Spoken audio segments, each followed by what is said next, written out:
Welcome students. So welcome to the next class of system of units and myself P.S. Bakshi, and now I am going to teach you what is system of units all about. Now first of all, what is physical quantity? Now physical quantity is that quantity which can be measured, and it's very simple thing. In physics we study so many physical quantities. All the quantities which can be measured can be contained in the segment of physical quantity. And next is unit, and what is the need of measurement. Now what is need of measurement? We can take any standard quantity which can be multiple times in the main quantity, that can be taken as unit. So basically what is physical quantity? So any physical quantity is equal to, you can say n, which can be any number. So we can take any number 1, 2, 3, 4, so on, multiplied by the units.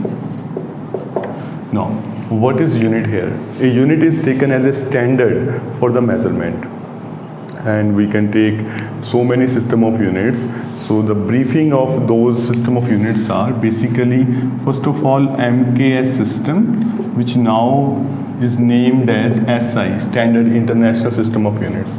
In this, so we categorize some fundamental quantities: mass, length, and time. In Standard International System of Units, we take mass as kilogram, and length as meter, and time as second. The second you can say categorize the units as CGS, you can say. So that is going to be CGS. In CGS, the mass is always going to be in gram, and the length is going to be in centimeter, and the time is going to be in seconds again.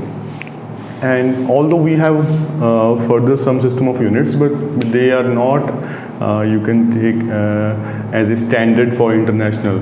So in UK we use FPS, that is feet, pound, and second, but that only used in the UK segment. Now what is UK? UK is you can say Ireland, Scotland, and England. They are unanimously known as UK, United Kingdom. Now that is standard international, that is taken as kilogram, meter, second, and gram, centimeter, second. Now what is mass now? What is mass? Technically we have so many statements, scientific statements of mass, but the simplest of statement is that the mass is the quantity of matter contained in any body. So simply the mass is the quantity of matter contained in any body. So it can be of two types. It's inertial or gravitational mass. In inertial mass, we doesn't take the fact of gravity, and in gravitational mass, we take the fact of gravity. So on Earth, we take as a gravity. On any other planet, you can take the gravitational pull. So we are talking about Earth, so which means the mass is of two types: inertial mass, which is just the quantity of matter contained in body, that is constant. Whatever the mass of the body at the Earth, it is going to be same at the Moon. But if we are talking about gravitational mass, now the gravity is included. Now what is gravitational mass? It is just like weight. Weight is mass into gravity. Now the gravity effect is included here, and you all know gravity at the Moon is much lesser than the gravity at the Earth. So obviously the weight of the body is going to reduced at the surface of Moon. So weight is going to vary because of gravity, and the mass is always, the inertial mass is always going to be constant all over the universe. So that is all about mass. What is length? Now in simple words, if you want to have a statement of length, then length is, now if you want to talk about that marker, the length is the distance between two extreme points of any rod, you can say. Now we are taking a marker. The extreme points are A and B, and the distance between them is called length. So it's so simple statement here. Yes, we are having so many scientific statements of that, but that is the simplest one. So it is the distance between two extreme points of a rod, that is called length, and the units are meter and centimeter. In SI we take it as a meter, and in CGS we take it as a centimeter. Now what is time? Einstein said that time is just a clock reads. So, but that is not going to be a perfect statement for that. Now time, what is time? The time is going to be the interval between two successive events, the occurrence of two successive events, you can say. You can take example of that. The class starts at and the class ends at. The duration between them is taken as a time. The time is simply the interval between two successive events. So one event can be start and the other event can be the close. So that interval is taken as a time. So it's so simple, and the units of time is always going to be second. The standard units are going to be always going to be second. Now, what is the main topic of today? Now we are moving on that. So this all we have already discussed in previous class as well. Now we are going for the supplementary units. Now what are the supplementary units? So first of all, I am going to erase that. Now we have so many supplementary units. So first of all, I am going through the radian. Now what is radian? Now if you take a circle and let's say a particle is moving in a circular motion. Now we are taking a center O here. So let's take an angle d theta here.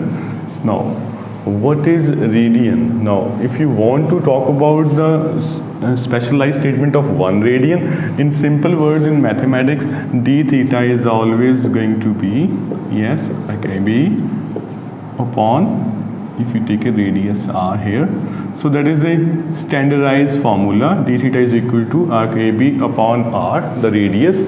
Now if we want to talk about 1 radian, now what is 1 radian? If that AB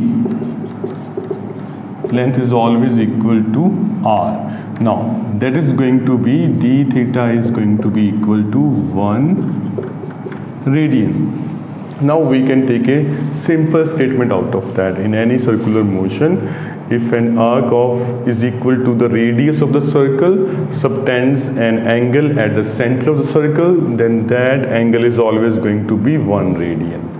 So the simple condition is that AB should be equal to the radius. AB should be equal to the radius of the circle. Then we will have the statement of 1 radian. It's so simple here, and it always comes in the circular motion, 1 radian. Now we will talk about the same thing in steradian. Now what is steradian? Now if we take a sphere now what is going to be sphere?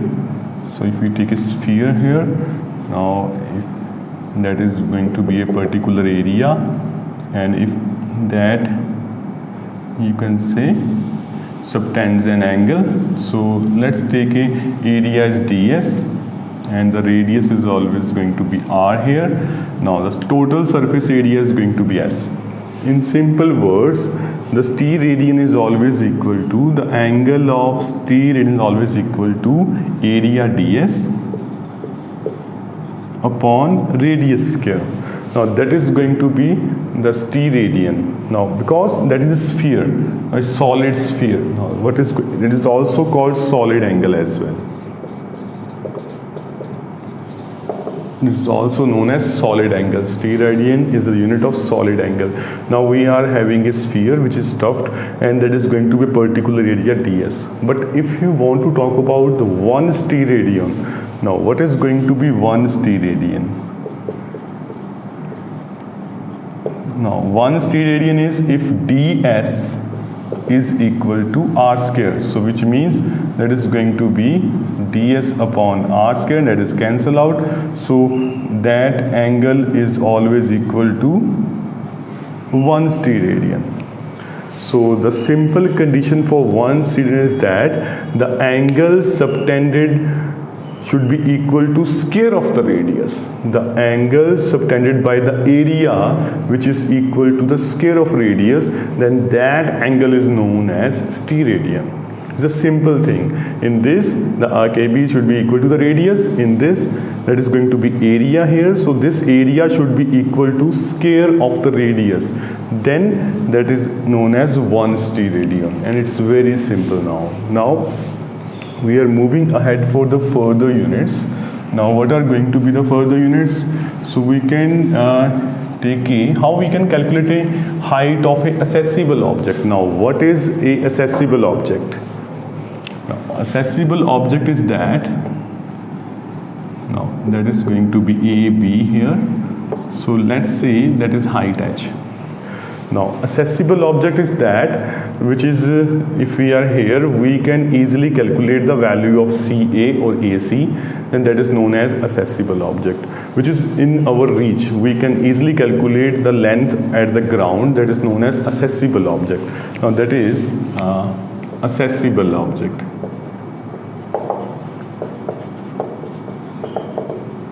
Now what is going to be the accessible object? So where we can easily find out the length of that. So it's very simple. We can easily calculate the height of that tower by just calculating that angle. Now how we can calculate that angle? So we have so many instruments for that. One is known as a range finder and the other is known as sextant. So these are the instruments with which we can easily calculate that angle.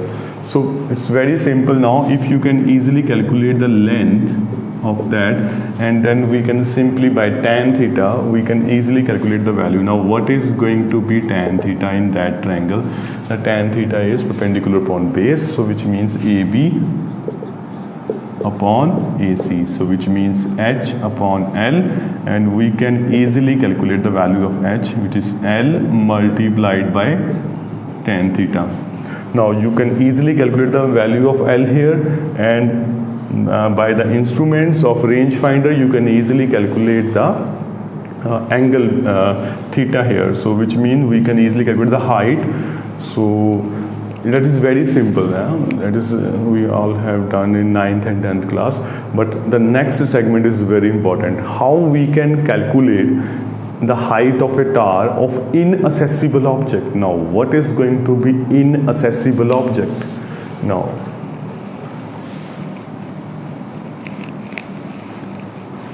if we want to calculate that height here, but we are not going to calculate the length here, so then we can just modify that. So that is going to be alpha, that is going to be beta, and that is going to be d. Now that is now a inaccessible object. Now what is inaccessible object? Now here's going to be a river, or you can say a border or LOC. How we can calculate the height of the tower which is other side of the border. So how we can calculate that? Now we have not access of that AC. So for that we just have to calculate the angle from two different positions. Now we can easily calculate the value of that D, but we can't calculate the value of L here. So how we can calculate the value of H now? Mind you, we not have the sets of L here, so we have only sets of D here, and we can measure the angle with the rangefinder from two different positions, that is alpha and beta. So we are just moving for two triangles now. First of all, I am going to be in the triangle ABC. So what's in triangle ABC? So just calculate the value of chord alpha. Now what is chord alpha? That is going to be base upon perpendicular, so which means AC upon AB. So what are the value of AC? AC is always going to be equal to L, and that is going to be H here. So that is marked as equation number 1 here. Now we are moving for the triangle, the bigger triangle, that is A, B and T. Now what is in the triangle A, B and T? So that is also a right angle triangle, because we are taking a right angle triangle here. We can easily calculate the value of cot beta. Now what is going to be cot beta here? So that is also based upon perpendicular. Now what is base here? AD. So that is BD, and that is going to be AB here. Now what is the value of AD here? So AD is L plus D. So that is going to be L plus D, and what is AB here? That is always going to be equal to H. Now that is equation number 2 for you. Now how you can calculate that value? So just subtract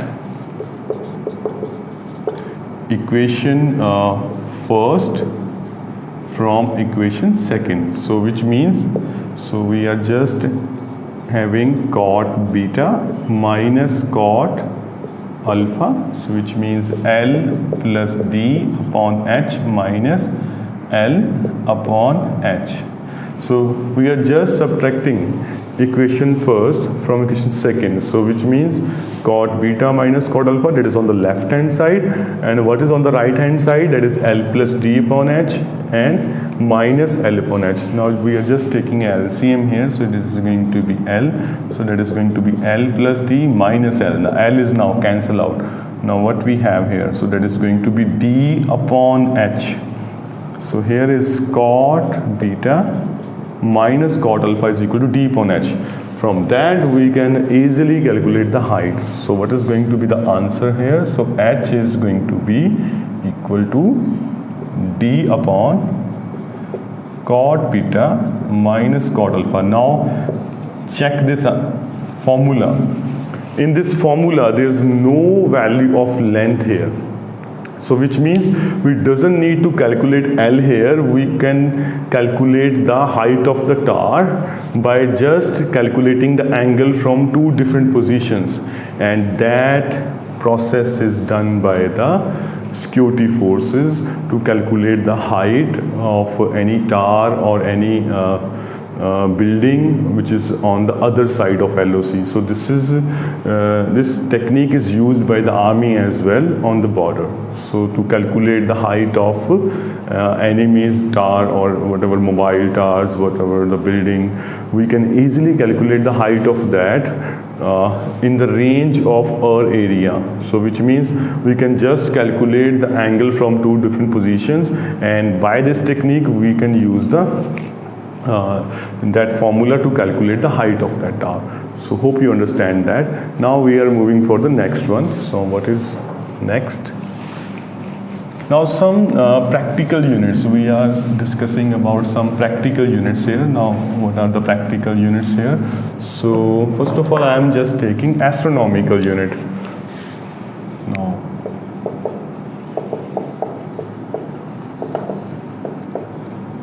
Now what is astronomical unit? You know, Earth revolves around the sun. Earth revolves around the sun in an elliptical orbit. So it's not in a circle, so it's moving around the sun in an elliptical orbit. So obviously the radius of that elliptical orbit is not going to be constant. So we will take average distance. So what astronomical unit comes out? Now 1 AU is that distance, the average distance between sun and the earth. 1 AU is defined as the average distance between sun and the earth. So which means so we can easily calculate that. So by 1 astronomical unit is always equal to 1.496 10 raised to power 11 meter, and we can round off 1.5 into 10 raised to power 11 meter. So it is the average distance between sun and the earth. Now here average distance word is very important, because that distance is not going to be constant all around the year, because earth revolves around the sun in an elliptical orbit. Okay, now the next is light year. Now what is light year? The light year is a distance traveled by light in 1 year. So it is a distance traveled by light in 1 year is known as light year. So light year is the unit of distance. So which means, so you can easily calculate that. Now you know simple formula is that, so the distance of light year, one light year is equal to So what is speed of light? No, c into t here. Now what is c here? C is speed of light, that is 3 into 10 raised to power 8.